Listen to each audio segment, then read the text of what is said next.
अस्सलाम वालेकुम, this is Murtaza Bhutto from Murtaza academy. मैंने अपनी फर्स्ट वीडियो के इंट्रो में HEC की एक स्कॉलरशिप बताई थी, स्टाइपेंडियम हंगेरियम।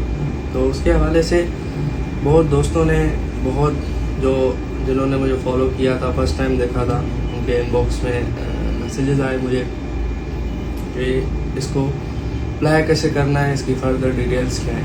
तो आज हम A to Z इसके बारे में डिस्कस करेंगे। इसके साथ, इस वीडियो के साथ आप इस चीज़ को फॉलो भी करते जाइएगा। पहली बात, इसको अप्लाई करने के लिए आपको HEC Higher Education Commission Pakistan की वेबसाइट पे रजिस्टर करना पड़ेगा अपने आप को। उसके बाद एजुकेशन टेस्टिंग काउंसिल जो है, उसमें आप अपने जब पोर्टल बना लेंगे, डैशबोर्ड में जाएंगे, तो वहाँ पे यूसेट और हेड की जो है ना एडवर्टाइजमेंट होगी, उसमें आप अप्लाई करेंगे, चालान पे करेंगे। उसके बाद मेन जो चीज़ है इसमें वो ये है कि स्टाइपेंडियम हंगेरियम की वेबसाइट है। जब आप सर्च करेंगे गूगल पे तो पहली वेबसाइट आएगी, उसको आप ओपन करेंगे, उसमें अपने आप को रजिस्टर करेंगे। दोनों चीज़ों पे इस स्कॉलरशिप पे अप्लाई करने के लिए आपको रजिस्टर करना पड़ेगा। उसके बाद जब आप इनकी वेबसाइट पे आएंगे तो यहाँ पे भी अपनी प्रोफाइल बनाएंगे। अगर आप MSc के लिए अप्लाई कर रहे हैं तो अपना बैचलर्स वहाँ पे रखेंगे। यहाँ आप बैचलर्स के लिए अप्लाई कर रहे हैं तो आप अपनी इंटरमीडिएट की क्वालिफिकेशन यहाँ पे जो है वो इनरोल करेंगे।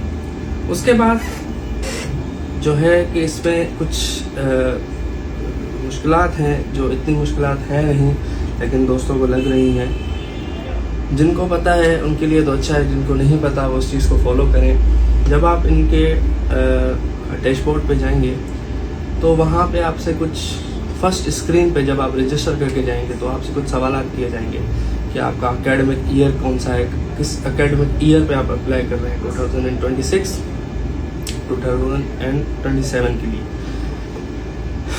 जब तक आप इसको अप्लाई करेंगे उसके बीच में इसका सिलेबस वो भी हम डिस्कस करेंगे, क्या तैयारी करनी है। फर्स्ट फेब को इसका टेस्ट है। उसके बाद टेस्ट के बाद जब आप मिनिमम इसमें 50% आपका टेस्ट में होना चाहिए।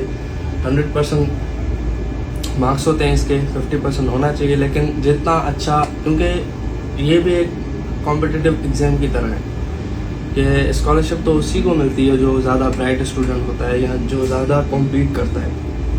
अगर आप 80s में जाते हैं, 90s में जाते हैं, तो आपके उतने ज़्यादा चांसेस बढ़ते जाएंगे। उसके बाद अप्लाई कर लेंगे। अप्लाई करना कोई मुश्किल बात नहीं है। आप मेरी वीडियो देखेंगे, यहाँ कहीं से भी आप उसको सर्च करके या मेरी जो बताई हुई गाइडलाइन है उसको आप फॉलो करेंगे तो उसमें आपका काम हो जाएगा। इसका मेन जो रोल है वो है इसका एंट्रेंस एग्ज़ाम, उसके बाद इंटरव्यू।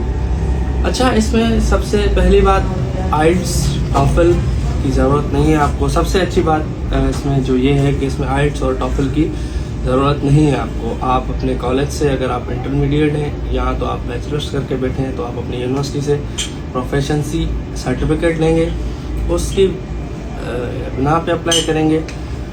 उसके बाद आपका जो इंग्लिश का वो इंटरव्यू में चेक करेंगे आपकी इंग्लिश कैसी है, तो वो इंटरव्यू में आपकी स्किल्स चेक कर लेंगे।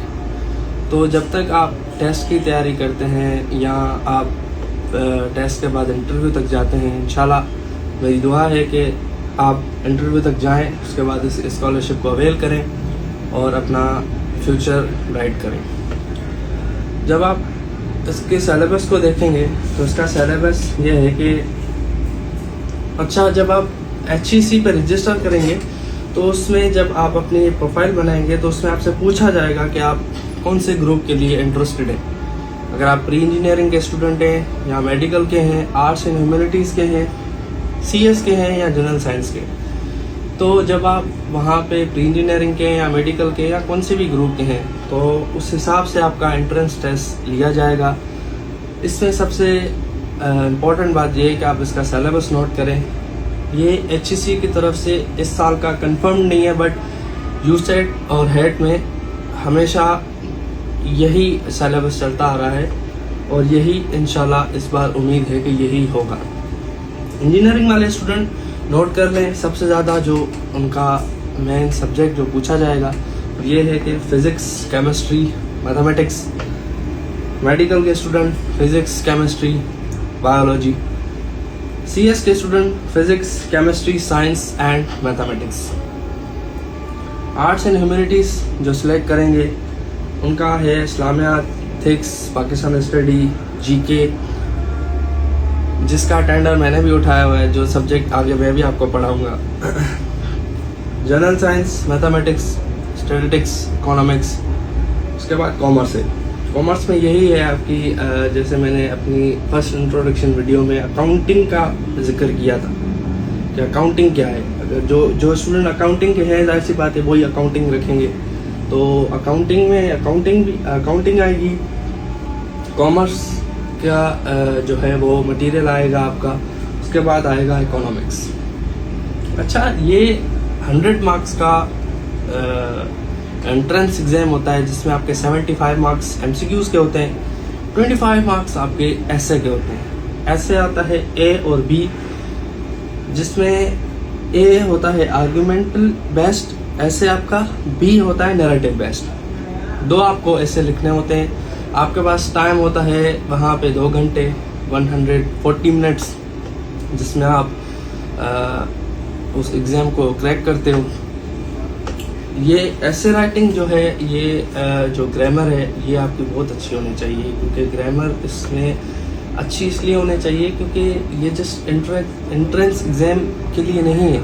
क्योंकि आप जब इंटरव्यू में जाएंगे तो वो आपकी इंग्लिश सबसे ज़्यादा देखेंगे कि आप कैसे इंग्लिश में बात करते हो या कैसे आपकी इंग्लिश में बॉडी लैंग्वेज है। आप वहाँ जाओगे तो जाहिर सी बात है, English is a international language.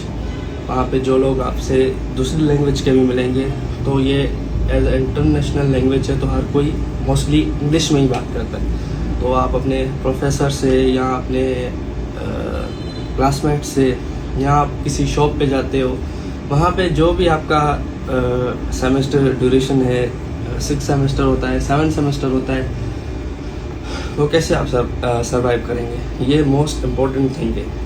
और ये मेरा ओपिनियन नहीं है, ये हमारे जो मेंटोर हैं जो हमसे बहुत पहले पढ़ा रहे हैं या पढ़ा चुके हैं या जो जिनके हम स्टूडेंट रह चुके हैं, शुरुआत से वही हमें एक चीज़ बताते रहते हैं। अगर हम उनसे कभी सवाल कर लेते हैं कि हमें अपनी इंग्लिश कैसे अच्छी करनी है, तो ग्रामर आप पढ़ें, उसके साथ इंग्लिश आपको अपनी चेक करनी है ना, तो आप सुबह के टाइम डॉन न्यूज़ पढ़ा करें। डॉन न्यूज़ के आर्टिकल में आपको कोई भी बुक है, जब आपने आर्टिकल पढ़ लिया, अगर उसमें कुछ ऐसे लफ्ज़ जिसकी मीनिंग आपको आती ही नहीं है, आपको आइडिया ही नहीं है कि ये है क्या, तो इसका मतलब आपकी इंग्लिश वैसे बेहतर नहीं है, आप वैसे इंग्लिश के लिए प्रिपेयर नहीं है। तो इंग्लिश तो हर कहीं हर जगह फील्ड में जो इम्पोर्टेंट है, इसमें भी वैसे ही इंग्लिश इम्पोर्टेंट है।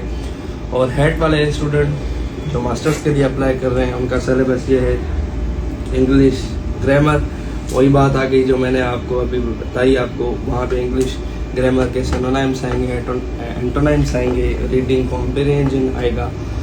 तो ये है कि इसमें ग्रामर की जो भी मटेरियल है उसके हिसाब से आपको जो है ना वो सवाल दिए जाएंगे। उसके बाद है क्वांटिटेटिव रीजनिंग, उसके बाद एनालिटिकल एंड लॉजिकल जो है उसके हवाले से ऐड वालों का सिलेबस आएगा। इसके बाद आप जब इसकी वेबसाइट पे जाएंगे, जो मैंने आपको अभी बताई, जब आप HEC पे रजिस्टर करके आप अपना चालान पे करेंगे, उसके बाद आप उसमें रजिस्टर करेंगे। उसमें ये है कि ये ख्याल रखिएगा कि आप जो HEC पे जो है वो ग्रुप सेलेक्ट करके आए, जैसे इंजीनियरिंग या मेडिकल या आर्ट्स एंड ह्यूमैनिटीज़, CS वगैरह, जनरल साइंस, वहाँ पे आप जाके वहाँ पे आपको एक ऑप्शन आएगा जब आप रजिस्टर कर लेंगे, सर्च प्रोग्राम्स का। तो वहाँ पे जो मैंने जैसे आपको बताया एकेडमिक ईयर आप सिलेक्ट करोगे, आप अपनी लैंग्वेज सिलेक्ट करेंगे कि इसमें आपको अपनी जो है वो डिग्री करनी है, तो जाहिर सी बात है आप इंग्लिश ही रखेंगे, सारे स्टूडेंट यही रखेंगे। तो वहाँ पे आपसे पूछा भी जाएगा कि आपका ग्रुप क्या है, आप किस में ज़्यादा इंटरेस्टेड हो। तो जब आप वो सिलेक्ट करेंगे तो उस हिसाब से आपको यूनिवर्सिटीज़ सजेस्ट की जाएंगी। उसमें से 2 यूनिवर्सिटीज़ आप सिलेक्ट करेंगे जो आपको बेस्ट लगती है, जिसमें आप समझते हो कि इसमें हमारी इनरोलमेंट ज़्यादा आसानी से या होने के चांसेस हैं, तो आप वो 2 यूनिवर्सिटी सेलेक्ट करेंगे। उसके बाद जो है आप अप्लाई करेंगे, फिर टेस्ट देंगे, इंटरव्यू के बाद आप जो है आपका वीज़ा इशू होगा। आप अपना एक और बात, passport number, each and everything, आपने कोई जल्दी नहीं करनी। इसकी डेडलाइन 15 जनवरी है। 15 जनवरी तक आप इसको अप्लाई कर सकते हैं। तो इजीली बैठ के हर चीज़ को देख के मद्दे नज़र रखते हुए उसको आप सिलेक्ट करेंगे कि आपको कैसे जो है ना उसको करना है, ताकि आपको कोई मिस्टेक ना हो।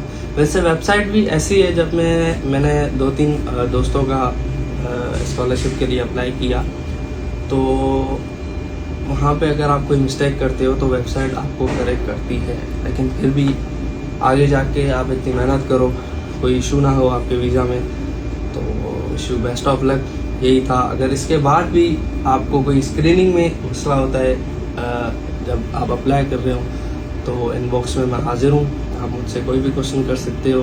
मैं 24/7 अवेलेबल हूँ आपके लिए। कोई भी सवाल हो, कोई मेरा दोस्त है या न्यू है मेरे पेज पे, तो आप मुझसे सवाल कर सकते हैं। और मिलते हैं दूसरे वीडियो में with the lecture of ideology of Pakistan, जो मैंने 2-3 दिन पहले उसकी पोस्ट भी की थी, लेकिन मैं उस लेक्चर को रिकॉर्ड नहीं कर पाया क्योंकि इसी वजह से मुझे स्कॉलरशिप की इन्फॉर्मेशन मिली। मैंने सोचा कि मैं ये पहले इम्पोर्टेंट है कि ये इन्फॉर्मेशन मैं आपको पहले दूँ।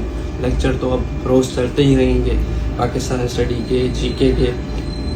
ओके, उसके साथ जो कॉम्पिटिटिव एग्ज़ाम की तैयारी हम करेंगे, जिसमें जीके होगा, पाकिस्तान स्टडी होगी, मैथमेटिक्स होगी या करंट अफेयर्स होंगे, ज़्यादातर आर्ट्स एंड ह्यूमैनिटीज़ वालों को ये जो है वो ज़्यादा उनको फ़ायदा है कि वो मेरी वीडियोस देख के दोनों की तैयारी कर सकते हैं।